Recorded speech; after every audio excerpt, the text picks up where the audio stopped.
بسم الله الرحمن الرحيم. الحمد لله الذي وحده، والصلاة والسلام على من لا نبي بعده. أما بعد فقد قال الله تبارك وتعالى في الكلام المجيد والفرقان الحميد: فأعوذ بالله من الشيطان الرجيم. بسم الله الرحمن الرحيم. لئن شكرتم لأزيدنكم ولئن كفرتم إن عذابي لشديد. وقال تعالى: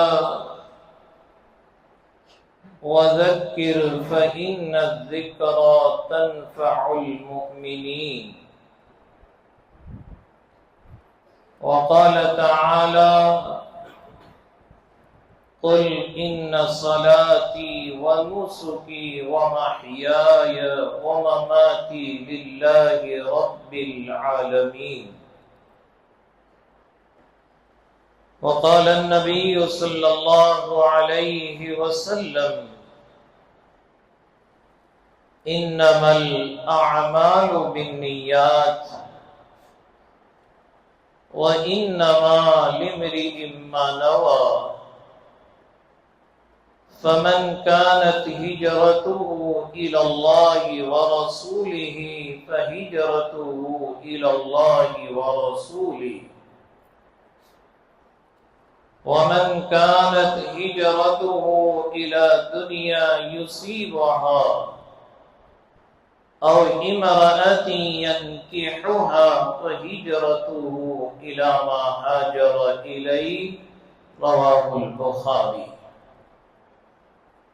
صدق الله العظيم وصدق رسوله النبي الكريم، ونحن على ذلك لمن الشاهدين والشاكرين، والحمد لله رب العالمين.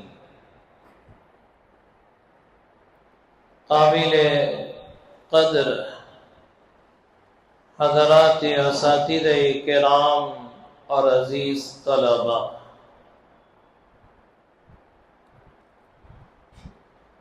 سب سے پہلے تو ہم اور آپ اللہ جل جلالہ وعم نوالہ کا شکر ادا کرتے ہیں کہ اس رب کریم نے ایام تعطیلات کو گزارنے کے بعد دوبارہ دینی، تربیتی، تعلیمی ادارے میں مجھے اور آپ کو دوبارہ جمع فرما دیا۔ دعا کیجیے اللہ رب العزت ہم سب کے یہاں پر آنے کو اپنی بارگاہ میں قبول فرماوے، اور اللہ رب العزت اس سال کو تعلیمی، تعمیری، ترقی کا سال بنائے، اور اللہ رب العزت اس سال کو بحسن خوبی، عافیت کے ساتھ اختتام تک پہنچائے، اور اللہ رب العزت شرور اور فتن سے،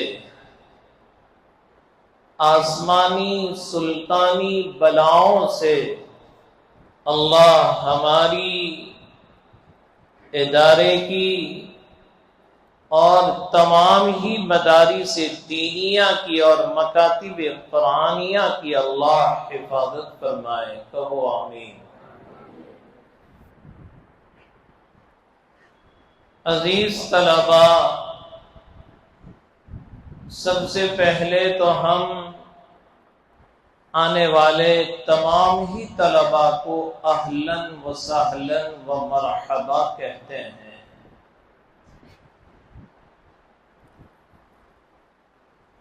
جتنے بھی طلبا یہاں پر آئے ہیں، ہر طالب علم ہماری نظر میں مقبول ہے اور قابل احترام ہے۔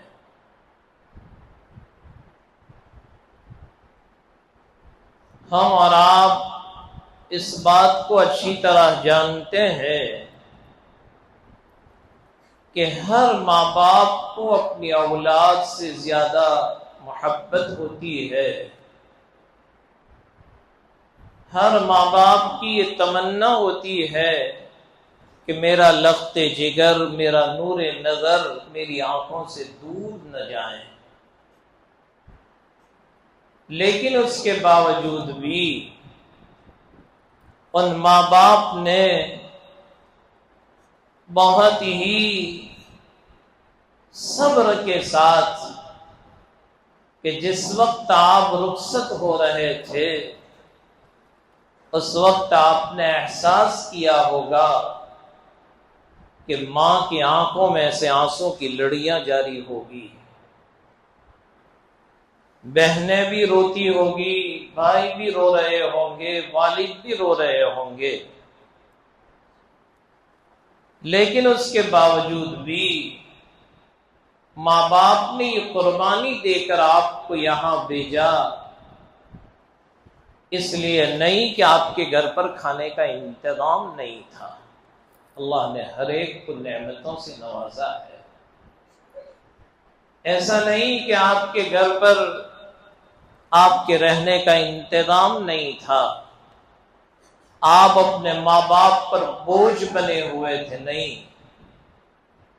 ہر ماں باپ اپنی اولاد سے دل و جان سے محبت کرتے ہیں، لیکن اس کے باوجود بھی ماں باپ نے آپ کو اس ادارے کے حوالے کیا، کیوں؟ ان کو آپ سے امید وابستہ ہے۔ ماں باپ چاہتے ہیں کہ میرے بیٹے کا مستقبل تابناک ہو، روشن ہو۔ ہر ماں باپ کی یہ دلی تمنا ہوتی ہے کہ اگر میرا بیٹا حافظ قرآن بن گیا، عالم دین بن گیا، تو یہ میرے جانے کے بعد میرے لیے صدقہ جاریہ بنے گا۔ بہت سی امیدیں وابستہ ہے۔ اس لیے عزیز طلبا، آپ سے گزارش ہے کہ آپ یہاں پر آنے کے بعد اپنے آپ کو بیکار نہ سمجھیں۔ کیا نہ سمجھیں؟ بیکار، بلکہ ہم اپنے آپ کو بکار بنائیں گے۔ کیا بنائیں گے؟ بکار، بیکار نہیں بلکہ بکار، کام والا بنے، بیکار نہ بنے، اپنے وقت کی قدر کریں گے۔ کہو انشاءاللہ۔ وقت جو ہے، کیا ہی خوب وہ مقولہ ہے، الوقت اثمن من الذهب، الوقت اثمن من الذهب۔ انگریزی میں کہا جاتا ہے ٹائم از گولڈ۔ وقت جو ہے وہ سونے سے بھی زیادہ قیمتی ہے۔ اور یہ بھی یاد رکھیں، وقت کسی کا انتظار نہیں کرتا ہے۔ اسی لیے وقت کی مثال دی جا رہی ہے کالثلج، برف کی سیل کی طرح۔ اس کے معنی برف کی سیل، گرمی کا موسم شروع ہو گیا اور آپ بازار سے برف خرید کر لائیں اور مقصد آپ کا یہ ہو کہ میں اس سے ٹھنڈا پانی حاصل کروں گا اور میں پیوں گا، لیکن آپ نے اس برف کی سیل کو لانے کے بعد گھر کے کونے میں ڈال دیا، تو کیا وہ برف انتظار کرے گا آپ کا کہ بھئی یہ 50 روپے میں مجھے خرید کر لایا ہے، ابھی اس نے ٹھنڈا پانی حاصل نہیں کیا؟ لہذا میں ابھی پگھلنا بند کر دوں. ہوتا ہے ایسا؟ نہیں. برف کا کام ہے پگھلنا. آپ چاہے اس سے نفع اٹھائیں یا نہ اٹھائیں، وہ تو پگھلتا رہے گا. یہاں تک کہ اگر آپ نے کام میں نہیں لگایا تو یہ برف تھوڑی دیر میں پگھل کر پانی بن جائے گا. تو وقت کی مثال کا ثلج برف کے سل کی طرح ہے. اس لیے عزیز طلباء، پہلے ہی دن سے میں آپ کو توجہ دلانا چاہتا ہوں کہ آپ اس وہم و گمان میں نہ رہیں کہ ابھی تو سال شروع ہوا ہے، ابھی تو آرام کریں. ششماہی آئے گی تب محنت کر لیں گے، پھر ششماہی آئے گی تو پھر آپ سست ہیں کہ ابھی تو ششماہی سالانہ کہاں آیا، اس وقت محنت کر لیں گے. یہاں تک کہ اگر آپ اس طرح ٹالتے رہیں گے سال گزر جائے گا، اور جب آپ یہاں سے روانہ ہوں گے کفے افسوس ملتے ہوئے جائیں گے. لیکن اس وقت کا ملنا آپ کو کوئی نافع نہیں ہوگا. اس لیے آپ حضرات سے گزارش ہے کہ پہلے ہی دن سے ہم طے کریں کہ انشاءاللہ مجھے یہ سال اپنا تعلیمی سال بنانا ہے، مجھے محنت کرنی ہے، مجھے کچھ بن کر جانا ہے. اگر آپ نے یہ نیت پہلے ہی دن کر لی تو میں سمجھتا ہوں سال جب پورا ہوگا آپ کے چہرے پر مسکراہٹ ہوگی، آپ ہنستے کھیلتے روانہ ہوں گے، اور ایک دل میں خوشی ہوگی کہ الحمدللہ میں نے اپنے دن تعلیم میں گزارے ہیں. اور اس وقت خوشی کا عالم کچھ اور ہوگا. اس لیے پہلے ہی دن سے ہمیں اپنے آپ کو تعلیمی بنانا ہے، تعمیری بنانا ہے. اپنا ذہن تعمیری بناؤ، تخریبی نہیں، تعلیمی بناؤ. ہم اور آپ اپنے آپ کو تعلیم کے حوالے کر دیں. اسی لیے فارسی کا وہ شعر پے علم تو شمع باید گداخت کہ بے علم نہ توارا خدا را شناخت. علم کے لیے موم بتی کی طرح پگھلنا پڑے گا. جیسے موم بتی پگھلتی ہے اسی طرح مجھے اور آپ کو بھی کھپانا پڑے گا. یہ علم جو ہے بڑی نخرے والی دلہن ہے، بہت نخرے والی ہے. آپ کی طرف ایک دم سے توجہ نہیں دیتی، بلکہ جب آپ اپنے آپ کو اس کے حوالے نہ کر دیں پورا تب جا کر کچھ مسکراہٹ دے گی کہ ہاں یہ میرا بن رہا ہے. اس لیے عزیز دوستو، ہر چیز کے لیے محنت شرط ہے، قربانی شرط ہے. اسی لیے کہتے ہیں کچھ پاوت ہے تو کچھ قوت ہے، کچھ پاوت ہے تو کچھ قوت ہے.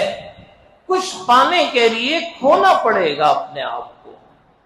کپاس کا بنولا آپ نے دیکھا کہ وہ بنولا کتنی قربانی دیتا ہے، کہ وہ بنولا کاشتکار اسے لے جا کر کھیت میں مٹی کے اندر اسے دباتا ہے. اگر وہ بنولا یوں کہ میں زمین میں دفن نہیں ہوں گا، میں یہ قربانی نہیں دوں گا، تو کاشتکار اسے کونے میں ڈال دے گا. ایک دن وہ آئے گا کہ وہ سڑ جائے گا، گل جائے گا. لیکن وہ اپنے آپ کو جھکا دیتا ہے، کچھ بھی کر، مٹی میں اسے دبا دیا. اسی پر بس نہیں ہوا، کاشتکار پھر اس کے اوپر پانی بھی چھوڑتا ہے، وہ بیچارہ برداشت کرتا ہے. اسی پر اکتفا نہیں بلکہ پھر ہل بھی چلاتا ہے، اسے بھی برداشت کرتا ہے. پھر اس کے بعد اس پر کھد ڈالا جاتا ہے، تب بھی وہ یوں نہیں کہتا بدبو آ رہی ہے، وہ قربانی دے رہا ہے۔ یہاں تک کہ اسی ایک بنولے سے ایک پودا تیار ہوتا ہے، اور پھر اس کے اوپر کپاس اور روئی کے بنولے نکلتے ہیں۔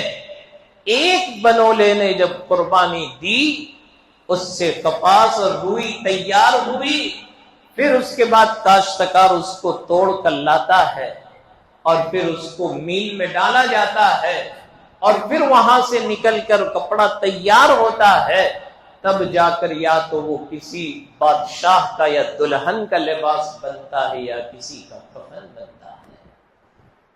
قربانی دی تو آج اس کو یہ مقام ملا، آج اس کو یہ مرتبہ ملا۔ اس لیے عزیز طلبا، ہر چیز قربانی چاہتی ہے۔ آپ یوں کہیں کہ میں تو یہاں پر رہ کر آرام کروں گا، کھاؤں گا، پیوں گا اور اپنی مستی میں رہوں گا، تو پہلے ہی دن کان کھول کر یہ بات سن لیں، اس میں کسی کا کوئی نقصان نہیں، آپ کا نقصان ہے۔ یہ آپ کا نقصان ہے، کسی کا کچھ نہیں بگڑے گا، یہ ہمارا بگڑے گا۔ آپ نے اگر کھاتے ہوئے، پیتے ہوئے، سوتے ہوئے بھی سال گزار دیا، تو اس میں آپ کا بہت بڑا نقصان ہے، کسی کا کوئی نقصان نہیں ہے۔ اگر آپ پورا سال سوتے رہے تو جب آپ کو سند فراغت دی جائے گی تو سند تو مل جائے گی، لیکن کون سے مولوی بنیں گے؟ عرفاتی مولوی۔ کون سے مولوی بنیں گے؟ عرفاتی مولوی جانتے ہیں وقوف عرفہ یہ شرط ہے صحت حج کے لیے۔ اگر وقوف عرفہ نہیں تو حاجی ہوا ہی نہیں۔ لیکن عرفات کے میدان میں رات کو اگر کوئی حاجی احرام باندھ کر اس عرفات کے میدان سے سوتے سوتے بھی گزر گیا تو اس کو حج کا ثواب مل جائے گا۔ اور ایک وہ حاجی ہے جس نے زوال کے بعد سے لے کر غروب تک عرفات کے میدان میں ٹھہر کر دعائیں مانگی، ذکر کیا، اس کا مقام کچھ اور ہے، اس کا مقام کچھ اور ہے۔ تو اگر عرفاتی مولوی بننا ہو تو سوتے رہیں، اور اگر صحیح معنی میں مقصد حاصل کرنا ہو تو پھر اس کے لیے محنت شرط ہے۔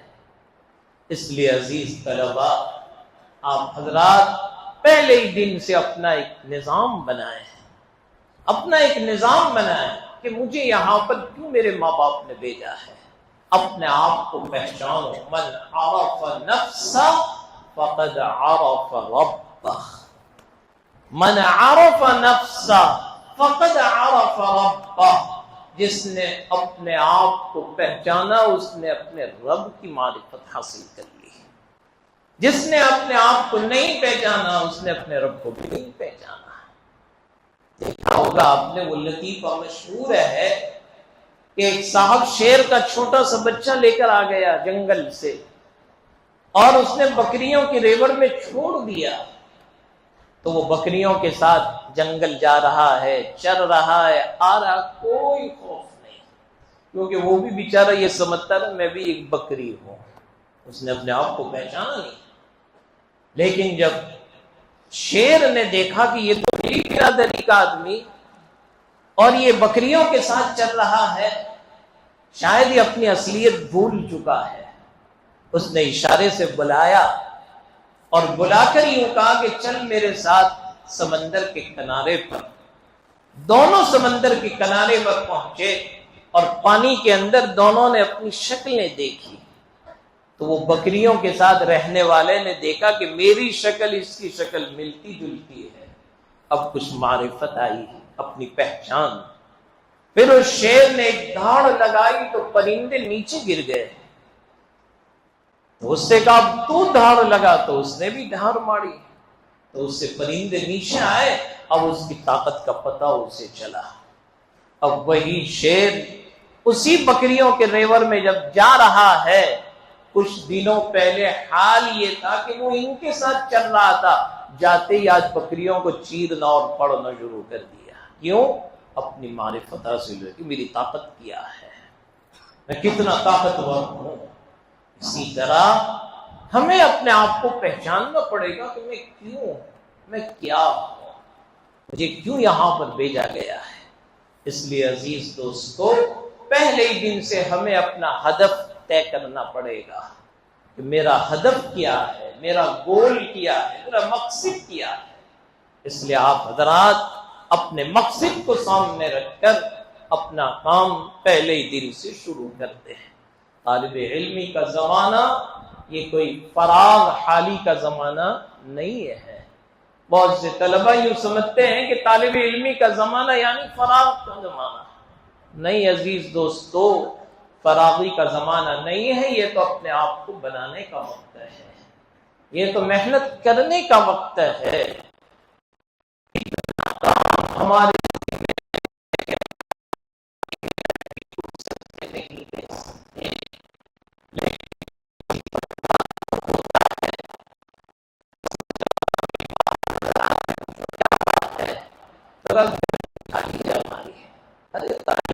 گھنٹی کبھی خالی ہو سکتی ہے. استاد بیچارہ کسی عذر کی وجہ سے اگر وہ نہ آ سکا تو ہمیں تو اپنے آپ کو کتاب کے مطالعے میں لگے رہنا چاہیے، آموختہ یاد کرنا چاہیے. بعض ہے تو اس کو قرآن کریم کے ساتھ وابستہ ہونا چاہیے. دینیات کے طلبہ ہیں تو ان کو بھی محنت کرنی چاہیے. اس لیے عزیز دوستو، آپ پہلے ہی دن یہ طے کریں کہ انشاءاللہ میں پورا سال پابندی کروں گا. کہو انشاءاللہ. معمولی بہانے بنائیں گے نہیں. عام طور پر میں نے آپ سے پہلے بھی کہا تھا کہ طلبہ کی 2 بیماریاں اتنی خطرناک ہے کہ بڑے سے بڑا ڈاکٹر بھی آپ کی بیماری تک پہنچ سکتا نہیں ہے. ایک بیماری تو پوچھو کیا ہوتا ہے، کیا پیٹ میں درد ہے. اللہ جانے یہ پیٹ کا درد کہاں سے آتا ہے. کبھی پوچھو بھائی کیا ہوتا ہے کہ سر میں درد ہے، کبھی پوچھو تو کہتے ہیں کہ سینے میں درد ہے. یہ نوجوان بچے جن کا کھیلنے اور کودنے کا زمانہ اور آپ کو سینے کا درد ہو، میری تو عقل حیران ہو جاتی ہے. آپ بوڑھے تو نہیں ہوئے ابھی تک اور اس عمر میں سینے کا درد کہاں سے آیا. آپ کو تو اللہ نے طاقت دی ہے، جوانی ہے آپ کی، بچپنا ہے آپ کو تو اچھلنے اور کودنے کا زمانہ. سر میں بھی درد نہیں ہونا چاہیے اور پیٹ میں بھی درد نہیں ہونا چاہیے. کبھی کبھی میں مذاقاً طالب علم سے پوچھ لیتا ہوں کہ اچھا چکر آ رہے ہیں تو کیسا نظر آتا ہے، کالا نظر آ رہا ہے کہ سفید نظر آ رہا ہے.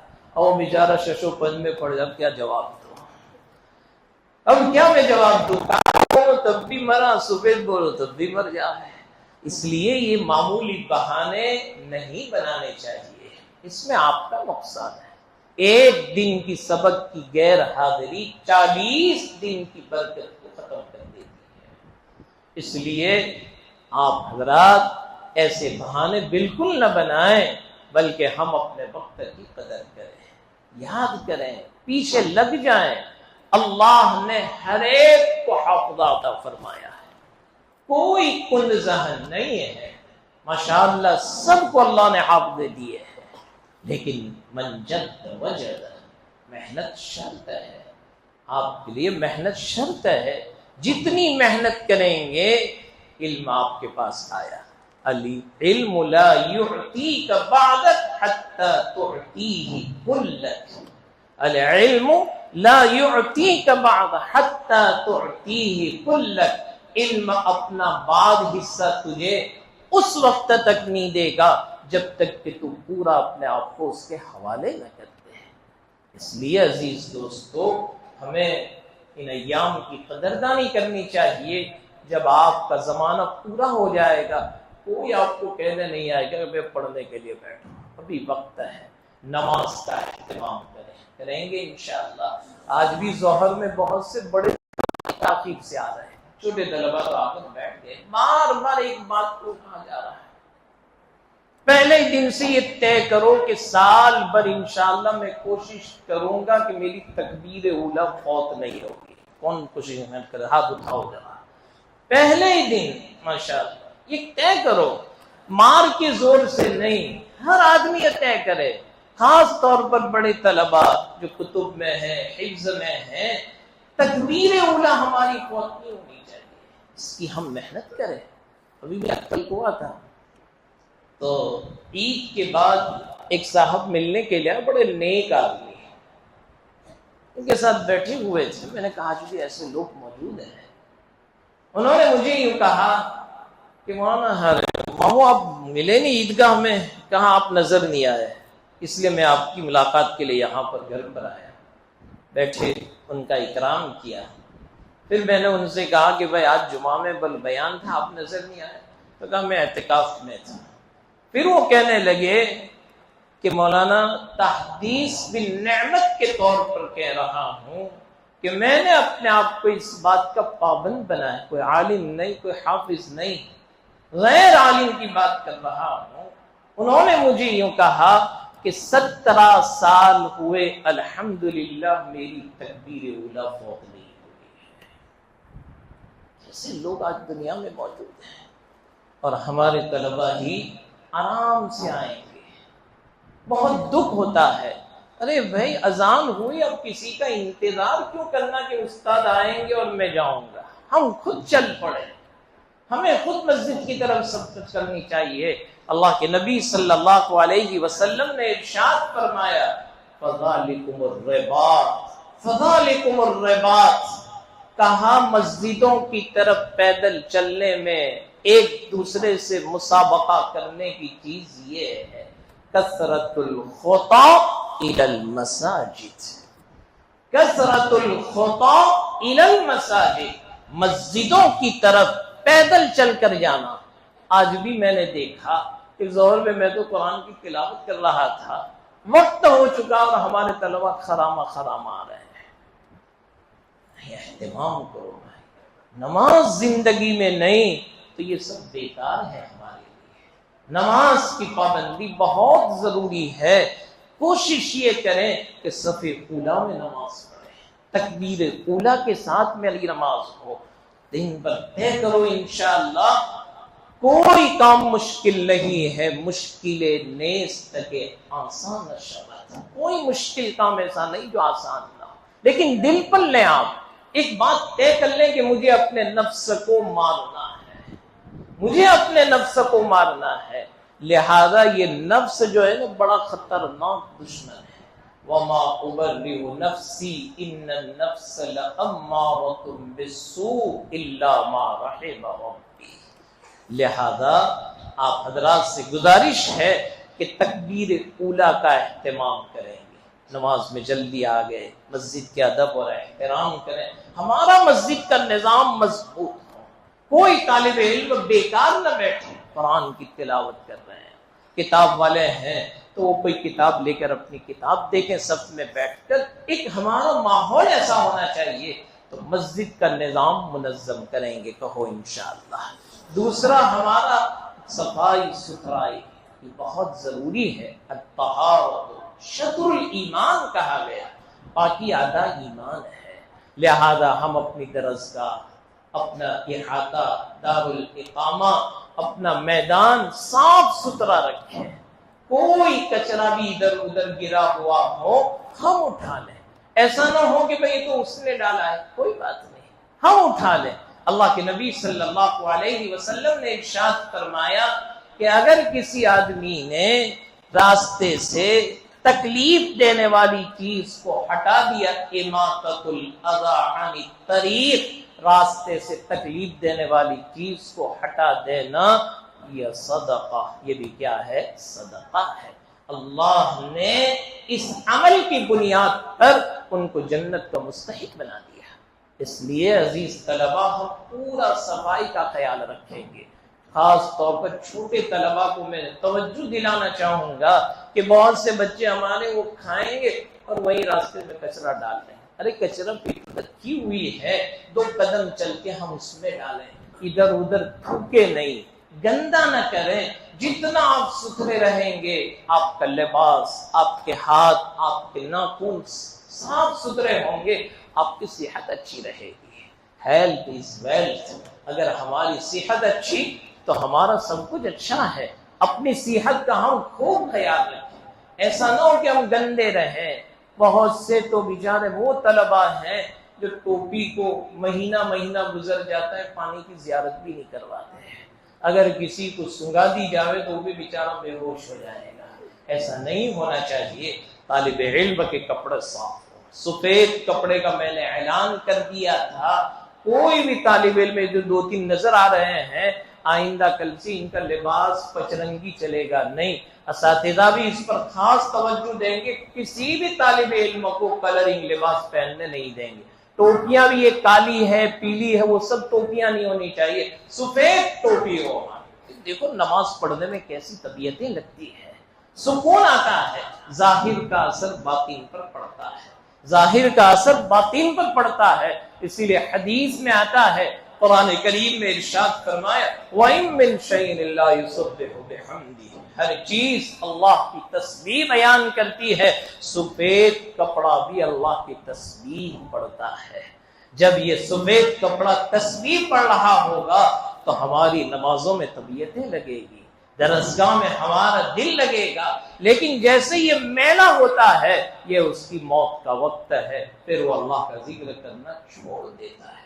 تو لباس سفید پہنیں گے، سفید کپڑا ہی ہمارا، ٹوپی بھی ہماری سفید، ایک یونیفارم لگنا چاہیے، ایک یونیفارم۔ ابھی آپ جائیں دیکھیں وہاں پر مکہ المکرمہ میں، وہاں حکومت نے قانون بنا دیا کہ طواف کرنے کے لیے اگر آپ کو مطاف میں جانا ہو تو آپ کو احرام پہن کر ہی جانے کی اجازت، احرام کے بغیر آپ جا سکتے نہیں ہیں۔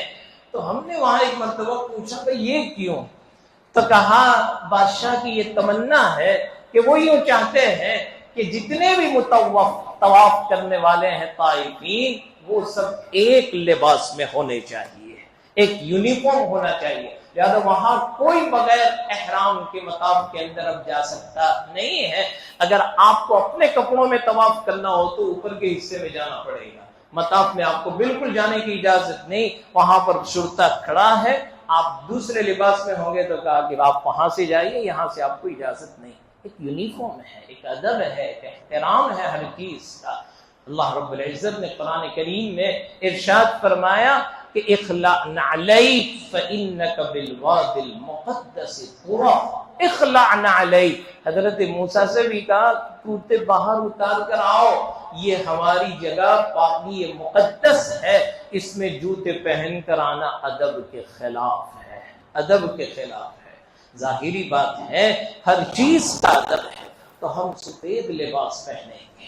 اسی طرح کھانے میں جائیں تو سنت کے مطابق کھانا کھائیں گے، زندہ نہ کریں، ہر چیز کی حفاظت کریں، ہر دیواری میں رہیں، باہر جانے کی فضا بالکل نہ بنائیں۔ کسی طالب علم کو بھی باہر جانے کی اجازت نہیں، آپ اپنے احاطے میں رہیں۔ اللہ ہمیں یہاں پر سکون امن عطا فرمائے، لہذا انشاءاللہ تعلیم کا سلسلہ ہمارا جاری ہو جائے گا۔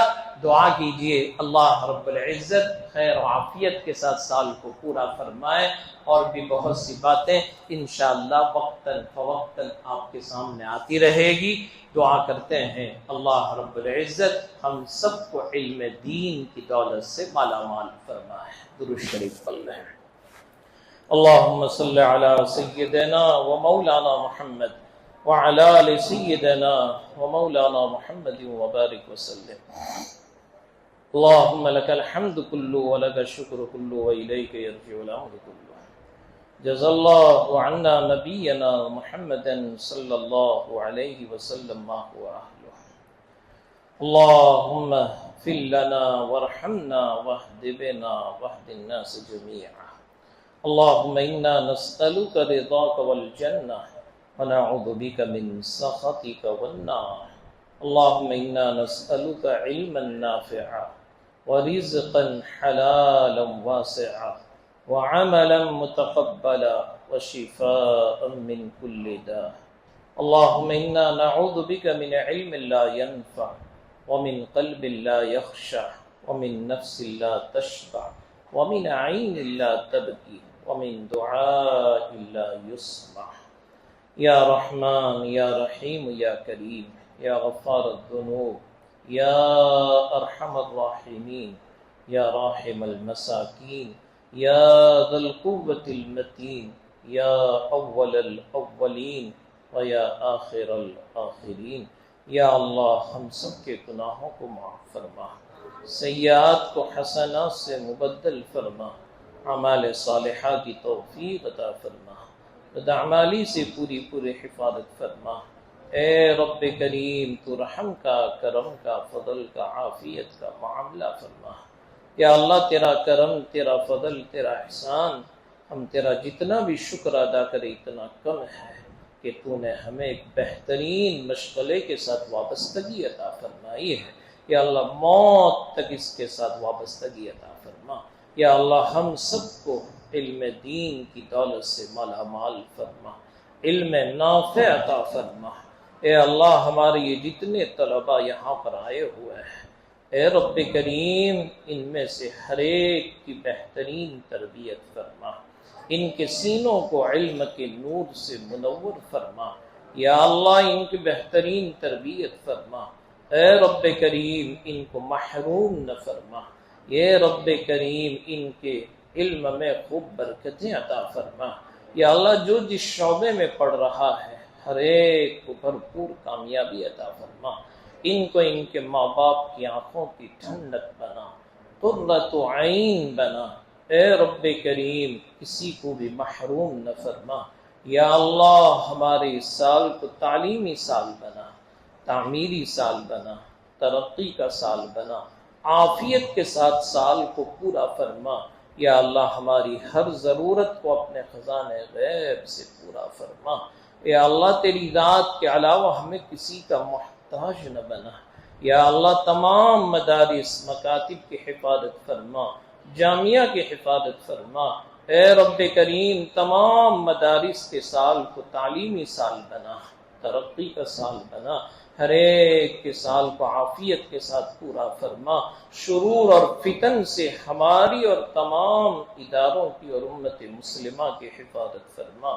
اے رب کریم ہماری ضرورتوں کو اپنے خزانے غیب سے پورا فرما۔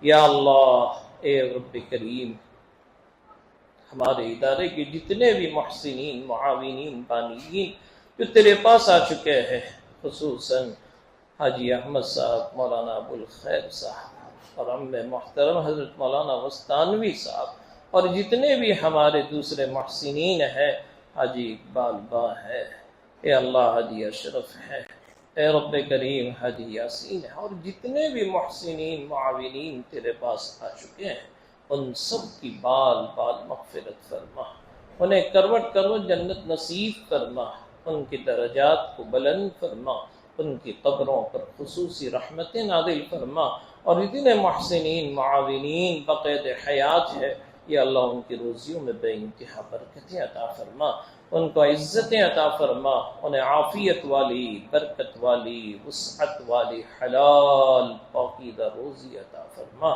اے رب کریم ہمارے اساتذہ کرام کو اور ہم سب کو اخلاص کے ساتھ کام کرتے رہنے کی توفیق عطا فرما، آپس میں محبتیں عطا فرما۔ یا اللہ ہمارے تمام اساتذہ کرام کو قبول فرما، کسی کو محروم نہ فرما، اس ادارے کو تا قیام قیامت جاری اور ساری فرما، جو بھی اس میں آ جائیں کسی کو محروم نہ فرما۔ اے رب کریم ہماری اور ہمارے طلباء کی، ہمارے ادارے کی آگے سے، دائیں سے، اوپر سے، نیچے سے، ہر طرف سے پوری حفاظت فرما، فتین کے فتنوں سے، حاسدین کے حسد سے، شریر کی شرارتوں سے، بد نظری کرنے والوں کی بد نگاہی سے حفاظت فرما۔ اے رب کریم جو مقدمہ چل رہا ہے ہمارے حق میں فیصلہ فرما، احکم الحاکمین بھی تو ہے، خیر الحاکمین بھی تو ہے، کن فیکن کا مالک بھی تو ہے، فعال لما یرید بھی تو ہے، ما من دابت الا هو آخذ بناصیتها۔ اے اللہ ہر ایک کی چوٹی تیرے قبضے میں ہے، تیرے جیسا بہتر فیصلہ کرنے والا کوئی نہیں، سب سے بڑا جج تو ہے رب کریم۔ یا اللہ ہمارے حق میں فیصلہ فرما، یا اللہ ہمارے حق میں فیصلہ فرما، پورے عالم کے اندر امن و امان قائم فرما، لڑائی فساد کو عالم سے ختم فرما، ہمارے ملک میں بھی امن قائم فرما، ہمارے ملک کو ترقیات سے مالا مال فرما، یا اللہ رہنے والوں کی حفاظت فرما، آپس میں محبتیں عطا فرما، دشمنیاں ختم فرما، فتنے اور فساد سے ہماری حفاظت فرما، حرمین کی حفاظت فرما، بلاد مسلمین کی حفاظت فرما، یا اللہ جو مانگا ہے وہ بھی عطا فرما، مانگنے سے رہ گئے اب نشان عطا فرما، ہماری دعاؤں کو تو اپنے فضل سے، اپنے کرم سے ان معصوم کی آمین کی برکت سے قبول فرما، وصلی اللہ تعالی علی خیر خلقہ سیدنا محمد وعلی آلہ واصحابہ اجمعین برحمتک یا ارحم الراحمین۔